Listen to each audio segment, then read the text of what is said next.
مولاي صل وسلم دائما أبدا على حبيبك خير الخلق كلهم. مولاي صل وسلم دائما أبدا على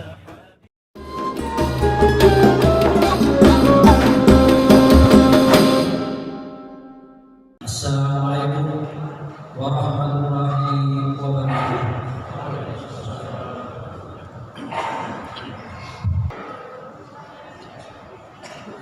Innal hamdalillah nahmaduhu wa nasta'inuhu wa nastaghfiruh wa na'udzu billahi min shururi anfusina wa min sayyiati a'malina. Man yahdihillahu fala mudilla lahu wa man yudlil fala hadiya lahu. Asyhadu an la ilaha illallah wahdahu la syarika lah wa asyhadu anna sayyidina Muhammadan abduhu wa rasuluh.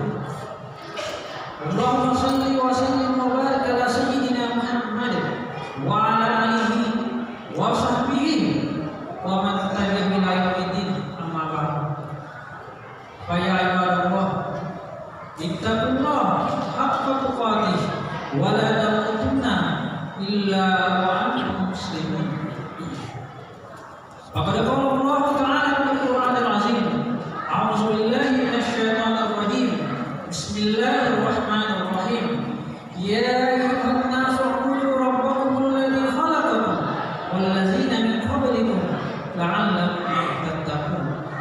Wa qala aidan, ya ayyuhalladzina amanu taqullaha wal tanzur nafsum ma qaddamat lighad wattaqullaha innallaha khabirun bima ta'malun.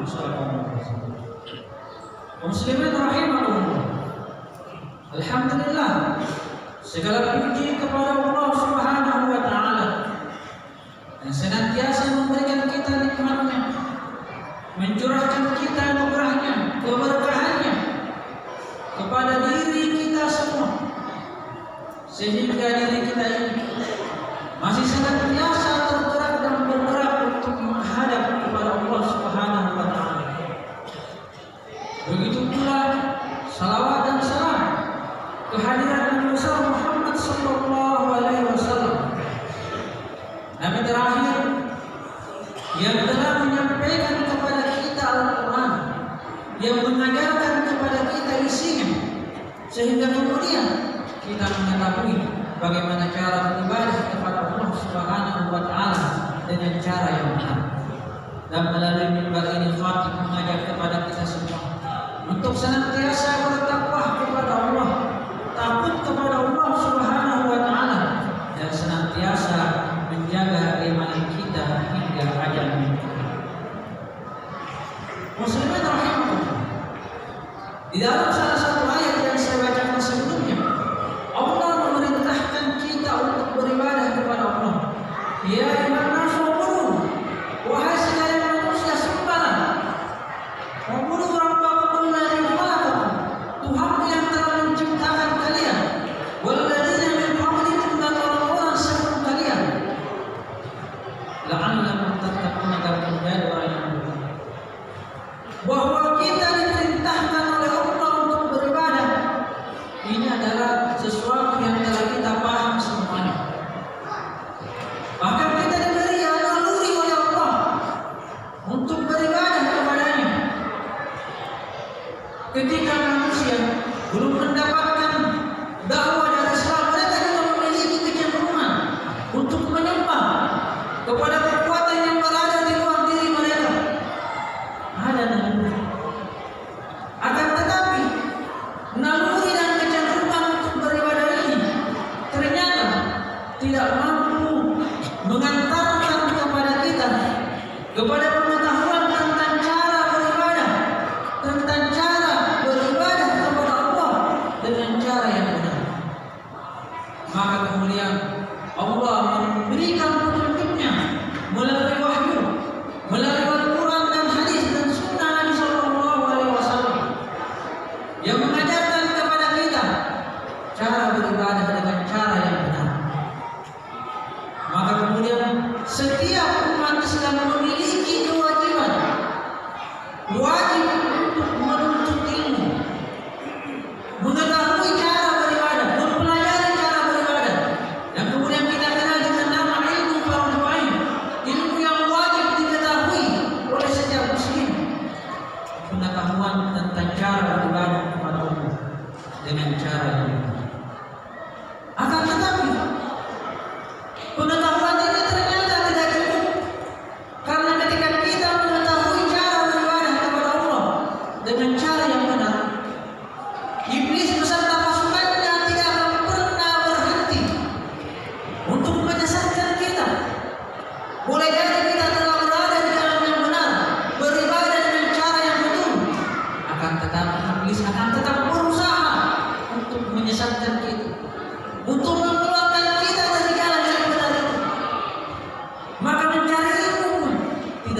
tentang salah seorang ulama besar, Syekh Abdul Qadir Al-Jailani, bahwasanya beliau pernah melakukan perjalanan bersama dengan murid-murid beliau. Dalam perjalanan ini sampailah mereka di tengah padang pasir, dan ketika sampai di tengah padang pasir, kebetulan persediaan air minum yang mereka bawa ternyata telah habis. Maka khawatirlah murid-murid beliau, jangan sampai mereka ternyata kehabisan dan tidak lagi menemukan air minum sehingga harus mati kehausan di tengah padang pasir. Maka kemudian mereka menghadap kepada gurunya, minta kepada gurunya agar berdoa kepada Allah agar mereka diberi rezeki air minum. Maka kemudian berdoa Syekh Abdul Qadir Al-Jailani. Tak lama setelah beliau berdoa, maka datanglah awan hitam. Datang awan hitam ke atas mereka, lalu kemudian turun hujan gerimis. Dari air ini mereka minum dan mengisi tempat-tempat air minum mereka. Maka setelah semuanya hilang dahaganya, maka tiba-tiba terdengar suara dari balik awan hitam ini. Suara dari balik awan hitam ini. Suaranya mengatakan, "Wahai Abdul Qadir Al-Jailani, sesungguhnya aku adalah utusan Tuhanmu." Jadi suara itu mengatakan, sesungguhnya aku adalah utusan Tuhanmu yang datang kepadamu memberi kabar gembira bahwa mulai pada hari ini lakukan apa yang engkau kehendaki, lakukan apa yang engkau inginkan, karena sesungguhnya Allah telah menghalalkan segala hal-hal yang haram, menghalalkan segala hal yang haram bagimu. Maka mereka selalu melaksanakan segala dosa, membersihkan, berjudi, minum khamar dan seterusnya, semuanya boleh karena telah dihalalkan. Maka mendengar suara ini, Syekh Abdul Qadir Al-Jailani kemudian menjawab. Beliau menjawab sambil berteriak, "Wahai iblis, wahai iblis, pergilah dan jangan ganggu kami." Setelah beliau berteriak, awan hitam yang tadi di atas mereka kemudian terpecah dan hanya kembali menjadi gelap. Melihat hal tersebut, murid-muridnya kaget, tidak menyangka bahwa ternyata suara tadi yang mengaku sebagai utusan Tuhan ternyata adalah suara iblis. Maka bertanyalah mereka kepada gurunya, "Wahai guru kita, wahai Syekh, bagaimana mungkin, bagaimana engkau bisa membedakan bahwa suara yang terdengar tadi itu adalah suara iblis, bukan suara malaikat?" Maka kemudian Syekh Abdul Qadir Al-Jailani menjawab, "Wahai murid-muridku," katanya, "ketahuilah bahwa sesungguhnya Allah Subhanahu wa Ta'ala tidak akan pernah menghalalkan, tidak akan pernah menghalalkan apa yang telah ditetapkan haram di dalam Al-Quran dan Sunnah Rasulullah. Ketika Al-Quran telah mengatakan haram, ketika Sunnah dan hadis Nabi Sallallahu Alaihi Wasallam mengatakan haram, maka itu katanya tidak akan pernah berubah sampai hari kiamat. Tidak ada pengecualian bagi siapa." Maka dengan ilmunya, dengan pengetahuannya, Syekh Abdul Qadir Al-Jailani mampu membedakan yang mana adalah tipuan dan godaan iblis dan mana adalah suara petunjuk dari Allah Subhanahu wa Ta'ala. Mampu membedakan hanya dengan pengetahuannya. Bahkan dengan kaidah yang disampaikan oleh Syekh Abdul Qadir Al-Jailani tadi, kita juga bisa menerapkan dalam kehidupan kita.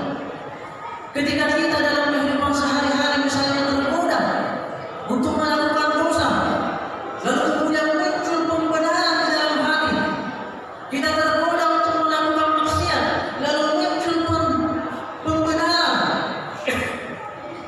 usaha untuk membenarkan bahwa itu bukan dosa, itu bukan maksiat, padahal jelas-jelas itu adalah maksiat.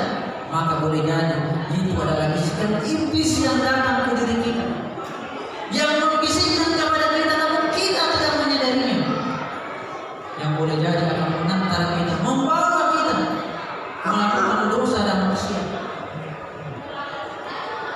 Ketika kita misalnya di tengah jalan raya, lalu kemudian kita tergerak untuk melanggar lalu lintas yang boleh jadi pelanggaran ini membahayakan diri kita dan orang lain, lalu kemudian ada pembenaran dalam diri kita, tidak apa-apa, hanya sedikit, boleh jadi pembenaran itu dari iblis yang menggoda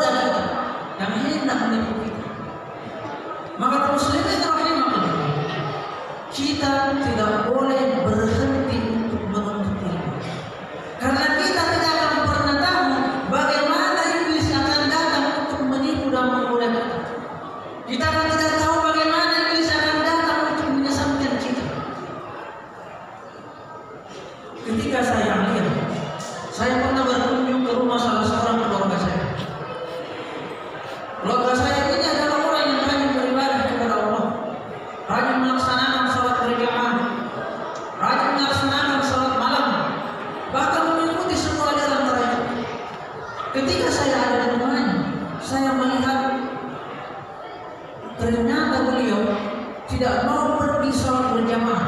Padahal biasanya rajin. Maka saya pun bertanya, kenapa tidak pergi sholat berjamaah?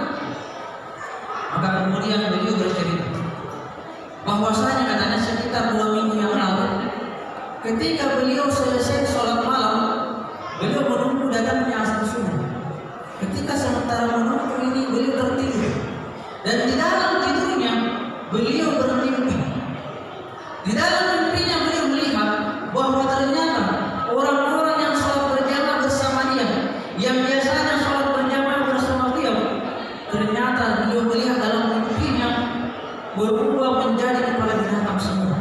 Badannya badan manusia, tetapi kepalanya kepala binatang. Ada yang menjadi kepala kucing, anjing, monyet, babi dan seterusnya. Maka kemudian setelah beliau bermimpi ini, beliau kemudian mengambil kesimpulan bahwa ternyata orang-orang yang selama ini sholat berjamaah bersama beliau itu ternyata adalah orang munafik, orang-orang yang bermaksiat, orang-orang yang melakukan kefasikan kepada Allah Subhanahu wa Ta'ala, yang kemudian Allah perlihatkan kepadanya tentang rupa asli mereka yang berupa kepala binatang. Itu adalah kesimpulan yang beliau ambil. Nah, kaum muslimin rahimahumullah, apa yang tidak disadari oleh keluarga saya ini adalah bahwa mimpi yang dia lihat itu bukan petunjuk dari Allah, akan tetapi justru berasal daripada iblis yang hendak menyesatkannya. Kenapa?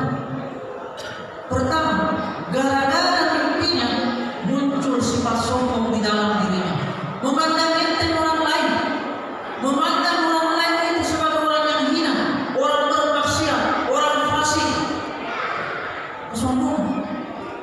Yang kedua, gara-gara mimpinya muncul sifat ujub di dalam dirinya, menganggap dirinya yang paling hebat, lebih baik daripada orang lain, mengira bahwa dirinya lah yang paling bertakwa di masjid tersebut. Sifat ujub. Yang ketiga, gara-gara mimpinya muncul sifat suzon, buruk sangka kepada teman-temannya, menganggap mereka orang yang bermaksiat, orang-orang yang melakukan kemunafikan. Padahal selama ini dia tidak pernah menyaksikan hal tersebut. Selama ini dia tidak pernah menyaksikan dan memiliki bukti bahwa orang-orang yang salat berjamaah bersama dia telah melakukan maksiat. Tidak ada bukti. Tapi hanya gara-gara mimpi dia menuduh melakukan hal tersebut. Sifat suzon. Dan yang keempat, gara-gara mimpinya dia meninggalkan sholat berjamaah. Padahal sholat berjamaah adalah perintah dari Allah dan Rasulnya. Ulama mengatakan hukum melaksanakan sholat berjamaah adalah wajib, fardu kifayah. Yang lain mengatakan sunnah muakkad. Tetapi semuanya menunjukkan betapa pentingnya melaksanakan sholat berjamaah. Tetapi gara-gara mimpi, dia lebih mengutamakan mimpinya, mimpi yang tidak jelas daripada perintah Allah dan Rasulnya. Meninggalkan perintah Rasulnya, perintah Allah dan Rasulnya, mengikuti mimpi. Maka kita bisa mengambil kesimpulan bahwa mimpi yang dia lihat tersebut adalah tipuan daripada iblis, yang kemudian dia tidak sadari, yang kemudian dia tidak memiliki pengetahuan untuk membedakan bahwa ini bukanlah perintah dari Allah. Ini adalah godaan dan tipuan iblis. Maka sekali lagi kaum muslimin rahimahumullah, jangan pernah berhenti untuk menuntut ilmu. Jangan pernah berhenti untuk menambah pengetahuan kita. Tidak hanya agar kita bisa beribadah dengan cara yang benar dan betul, akan tetapi juga melindungi diri kita daripada godaan dan tipuan iblis. Astagfirullah alaihi. Barakallahu li wa lakum fil Qur'anil azim wa nafa'ani wa iyyakum bima fihi min al-ayati wa dhikril hakim. Wa taqabbalallahu minna wa minkum tilawatahu innahu huwas samiul alim.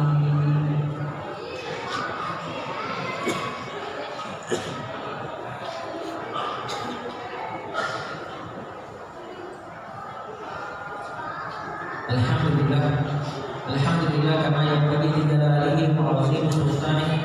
Asyhadu an la ilaha illallah wahdahu la syarika lah wa asyhadu anna sayyidina Muhammadan abduhu wa rasuluh. Allahumma shalli wa sallim wa barik ala sayyidina Muhammad wa ala alihi wa sahbihi wa man tabi'ahu ila yaumil qiyamah. Amma ba'd.